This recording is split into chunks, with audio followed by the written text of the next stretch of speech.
একটা চাঁদ ছাড়া রাত আধার কালো,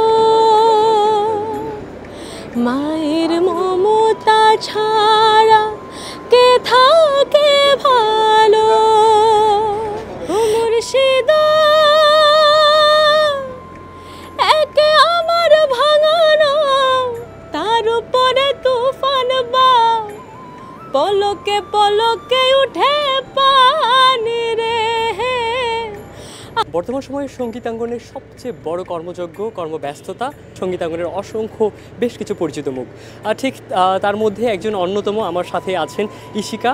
আমি একটু তার সাথে কথা বলবো এবং জানতে চাইবো সামনে যে চ্যানেল আইয়ের মিউজিক অ্যাওয়ার্ড আসতেছে সে সম্পর্কে কতটুকু ব্যস্ত সময় পার করছেন এবং তার ভবিষ্যৎ পরিকল্পনা। সামনে তো আমাদের 19তম চ্যানেল আই মিউজিক অ্যাওয়ার্ড, প্রত্যেক বছরই মিউজিক অ্যাওয়ার্ডটি করা হয়। আসলে চ্যানেল আই যেহেতু আমার সেকেন্ড হোম, যেহেতু সেই খুদে গানাজের পর থেকে আমার জার্নিটা শুরু, তো চ্যানেল আইয়ের প্রত্যেকটা মিউজিক অ্যাওয়ার্ডে পারফরমেন্স না করা হলেও আশা হয় এই একটা মানে আনন্দমুখর পরিবেশ চ্যানেল আইয়ের ভিতরে সবসময় মানে বিরাজমান থাকে। তো এবারও সেই মানে 19তম চ্যানেল আই মিউজিক অ্যাওয়ার্ডটি অনুষ্ঠিত হচ্ছে। ইনশাল্লাহ পারফরমেন্স করছি নিজের গানেই, এই জন্য তো খুব ভালো লাগছে। আমার মনে হয় চ্যানেল আই প্রথম শুরু করে যে মিউজিক নিয়ে একটি অ্যাওয়ার্ড শো, যেখানে আমাদের সঙ্গীত নিয়ে সঙ্গীতের সব চেনা পরিচিত মুখ। অনেক সময় দেখা যায় যে মিউজিকের একটা পার্ট অলওয়েজ পিছিয়ে পড়ে থাকে, যারা গানটি লিখছে বা যারা গানটি সুর করছে, কিন্তু এই চ্যানেল আই মিউজিক অ্যাওয়ার্ডের এই মানে ধারাটা মেনটেন করে দেখা যায় যে আমাদের যারা গান লিখে সুর করে সবাই একসাথে গেট টুগেদার হয়। সময়ের সাথে সাথে বেশ কিছু নতুনত্ব আপনার মাঝে আমরা পেয়েছিলাম, আগামীতে কোন নতুনত্ব নিয়ে আসছেন আপনি?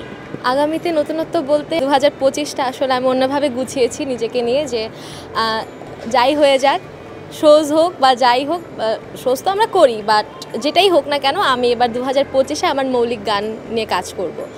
ইতিমধ্যে তো আমার একটি গান রিলিজ হয়েছে মনের কিনারা, তো এটা নিয়ে আমি আসলে অনেক ভালো সাড়া পাচ্ছি। আর কুরবানি ঈদেও আমার আরেকটি গান আসছে, ওটি আমার সলো গান, আমারই অফিসিয়াল ইউটিউব চ্যানেল থেকে। তো এই ধারাবাহিকতাটাই আর কি আসছে। ইনশাল্লাহ ভিডিওতে বা গানের অডিওতে সবাই নতুনত্ব পাবে। বান্ডেল থাকলে প্রতি সেনমানিতে টাকা বাঁচবে। বিকাশ সেনমানি বান্ডেল কিনে জিতুন প্রতি লেনদেনে। একটা বড় সময় মাকে নিয়েই সাথে থাকেন, মায়ের প্রতি ভালো লাগা, সামনে মা দিবস। আসলে মাকে নিয়ে পথ চলা বলতে আমার শুরুটাই মাকে নিয়ে, কারণ ছোটোবেলায় যখন আমি স্কুলে ভর্তি হইনি তখন মা শখ করে আমাকে গানে ভর্তি করে দেয়। তখন মা আমাকে নিয়ে যেই আগ্রহটা যে না ওকে গান করতে হবে, পড়াশোনা করতে হবে, সব কিছু আমাকে ঠেলে ঠেলে না বাবু করো এরকম একটা ব্যাপার। স্টিল নাও আমি যতটুকু বা যা করছি সম্পূর্ণ মার জন্য, মানে মা ছাড়া আমি আসলে কিছুই না বলতে গেলে। সামনে মা দিবস, আসলে আমার কাছে মনে হয় আমার প্রত্যেকটা দিন আমার মার, কারণ সকালে ঘুম থেকে ওঠার পর থেকে মামুনি পানি দাও, মামুনি আমাকে এটা দাও, মামুনি আমাকে ওটা দাও, আমার সকালটাই শুরু হয় মাকে দিয়ে। তা আমার কাছে মনে হয় আমার জন্য আমার প্রত্যেকটা দিন মা দিবস আর কি। মাকে ডেডিকেটেড করে একটা গান আপনার থেকে শুনতে চাই। জি অবশ্যই। একটা চাঁদ ছাড়া রাত আধার কালো, মায়ের মমতা ছাড়া কে থাকে ভালো। মাগো মা, মাগো মা, তুমি চোখের এত কাছে থেকেও দূরে কেন বলো না। মাগো মা, মাগো মা, মাগো মা।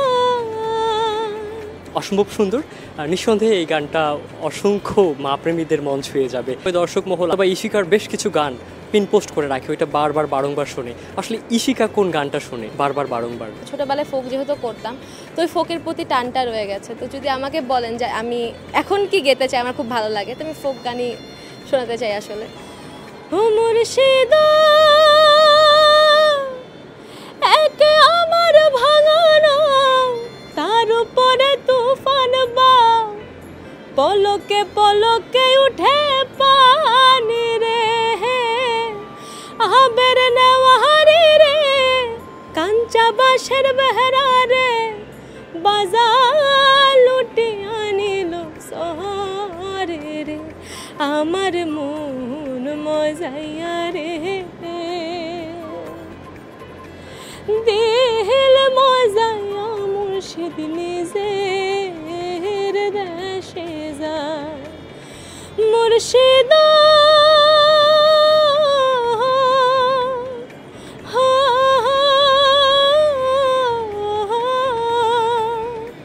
মুর্শিদা